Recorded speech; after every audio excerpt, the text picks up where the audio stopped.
તો સીએમ ભૂપેન્દ્ર પટેલે મતદાન કર્યું।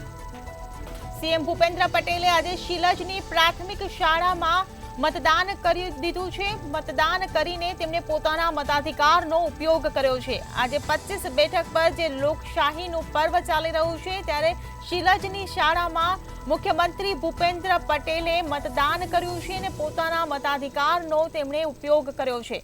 સીએમ ભૂપેન્દ્ર પટેલે આજે મતદાન કર્યું છે। મતદાન કરીને તેમણે મતાધિકારનો ઉપયોગ કર્યો છે।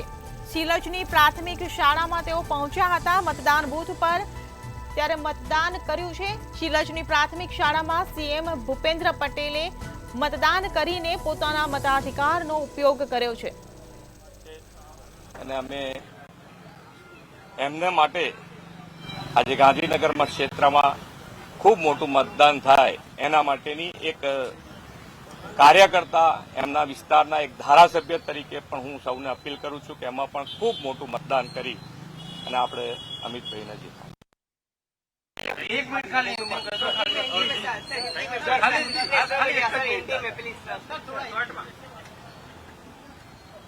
आज सारे देश में लोकशाही पर्व का उत्सव मनाया जा रहा है। आज तीसरे तबक्का का मतदान हो रहा है। मैंने भी मतदान कर दिया है और लोकशाही में मतदान करना हमारी पवित्र फर्ज है। आप सब खूब भारी मात्रा में मतदान कीजिए और एक भारत श्रेष्ठ भारत, समृद्ध भारत, समर्थ भारत का निर्माण के लिए मतदान कीजिए।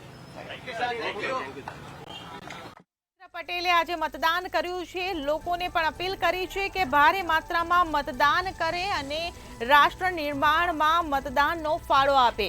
સીએમ ભૂપેન્દ્ર પટેલે શિલજની પ્રાથમિક શાળામાં મતદાન કર્યું છે। પોતાના મતાધિકારનો તેમણે ઉપયોગ કર્યો છે।